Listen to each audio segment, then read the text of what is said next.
We have some new updates to go through here in today's video. Some stuff on the upcoming MW2 Season 1 Reloaded update, new Infinite Warfare skins, Call of Duty on Nintendo, and much more. Be sure to subscribe for the latest MW2, Warzone 2, and overall Call of Duty updates in general. First up here, today is exactly 1 week until the Modern Warfare 2 and Warzone 2 Season 1 Reloaded update. Confirmed so far for the update is the new Raids Spec Ops experience, the Shipment MP map, some weapons as well, the Chimera, Honey Badger, of course. I made a whole video going through all of the information we know so far on this upcoming update. That will be linked at the top of the description down below. And usually a week before an update comes out for any Call of Duty game, any season, we get some type of gameplay trailer, marketing, roadmap, etc. Today, as of 2 p.m. Eastern time, we haven't seen any of that. It makes me think that we're not going to get anything today. Hopefully, we get it at some point later on today, or at least by Friday. If we don't get anything this week, it's not a big deal. Of course, marketing is just a supplement to the actual update, but I do feel that marketing really helps us get excited for a new update, and it shows me that they care a lot about the update. They put a lot of effort into it, that they would want to market it. If there's no marketing until the day of the update or the day before, it makes me think that they don't really care as much about the update,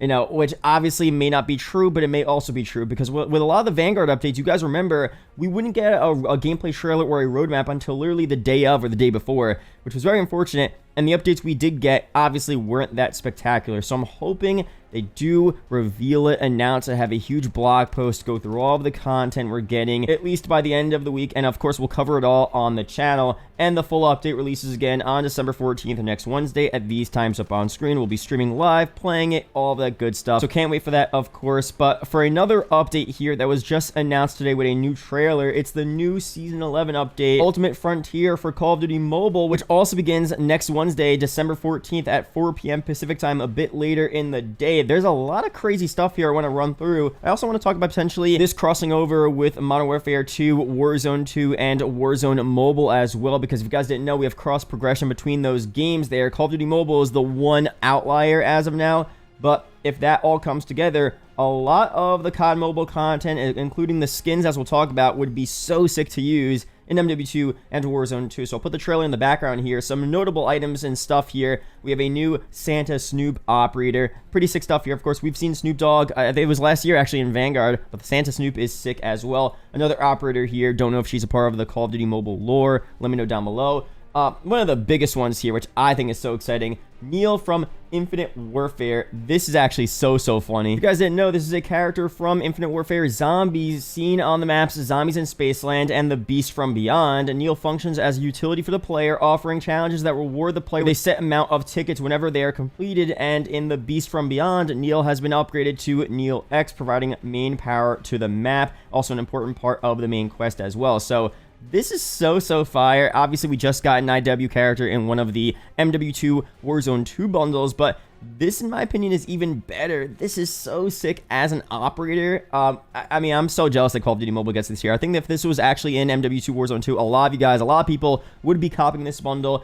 Obviously, as I said in previous videos, I'm not the biggest bundle guy, but if the blueprint camos look really sick and if the operator is super unique, I'm down. This is something that, you know, definitely is super unique here. You don't normally see operators like this. Now, hopefully we get towards a point where Call of Duty Mobile is brought together with the cross progression of all of the current games, including Warzone Mobile, and a lot of these store bundles and the crazy operator skins you see in COD Mobile are also available, or at least usable, in MW2 and Warzone 2 and all of the new premium games we get over the next couple of years there. Because again, stuff like this out of COD Mobile is so sick, and this is not the only time they've had crazy skins there. There have been so many times where you wouldn't believe what type of operator skins are added to that game. If I'm going to cover more of COD Mobile and stuff they're doing every so often, I'm not going to be a COD Mobile channel, but every so often, the content's pretty interesting. So I want to talk about it a little bit here and there. Let me know down below if you want to see more of that. And some more stuff here. We're getting an EM2 AR. Saw that in Cold War, I'm pretty sure. Some more Battle Pass weapons, the Holger 26. The Buy 15 IBM 51000. I don't know if that's a weapon there. I think it's just the Buy 15, AGR 556, and the SKS there. So let me know down below if you want me to cover more stuff on the new COD Mobile update releasing next week as well, on top of the Season 1 Reloaded stuff for MW2, Warzone 2. But also here, some really big news. Microsoft says it will bring Call of Duty to Nintendo Switch for 10 years if it successfully acquires Activision Blizzard. Development would start after June 2023. This is kind of crazy. Obviously, we've had iterations of Call of Duty on the Wii, and the Nintendo DS, but, you know, to have the premium games on Nintendo is kind of wild. So let's go through some more info here. You can imagine if the deal closed on that date, starting to do development work to make that happen would likely take a little bit of time, said Microsoft Gaming CEO Phil Spencer. Activision Blizzard has been made aware of the agreement. When asked if Call of Duty will run on Nintendo Switch with 60 FPS given the Switch's tech specs, Spencer said, "From how you get games onto Nintendo, you have to run a development team that is targeting multiple platforms. That's experience we have." Asked about the timing of this coming when the FTC is still reviewing the Microsoft Activision deal, Spencer said, "This can make it look more like major partners like Nintendo and Valve are willing to work with Microsoft."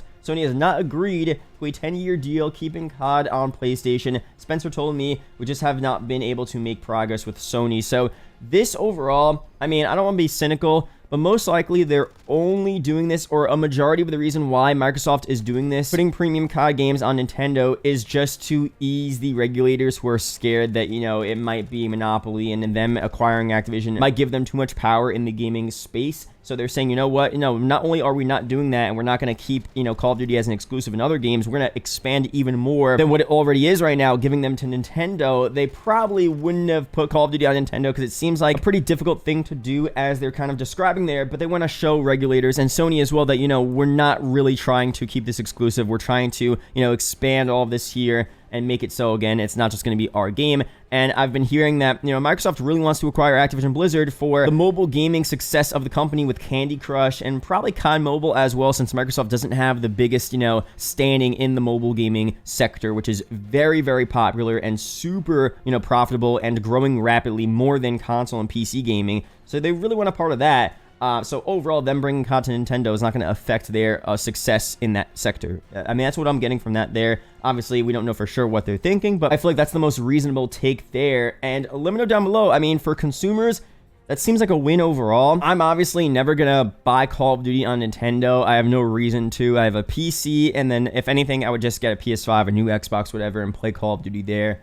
But there probably are a lot of people out there that might have Nintendo Switches or whatever new Nintendo console releases in the next couple years and might not have ever wanted to buy a Call of Duty game and decided, you know what, it's available here, let me buy it. Now, I don't know the full audience of Nintendo, the demographics there. Is it mostly younger kids? I'm assuming more younger kids would play on a Nintendo and those types of games than older people. But, maybe there is a market of people who are older who would play Call of Duty but only have Nintendo and, therefore will not play Call of Duty because it's not on that platform. There must be some type of market there. I don't know how big that market is, because if you're an older person, you're in your late teens, 20s, 30s, whatever, and you're playing Call of Duty, I mean, you probably have a PC or Xbox or PlayStation. That just makes the most sense to me. But again, maybe there is that hidden market there where if Call of Duty's on Nintendo, there will be a lot more people playing that weren't playing before that, are actually old enough and not super, super young. So maybe that's going to be a benefit to them as well. So I don't know. Let me know down below.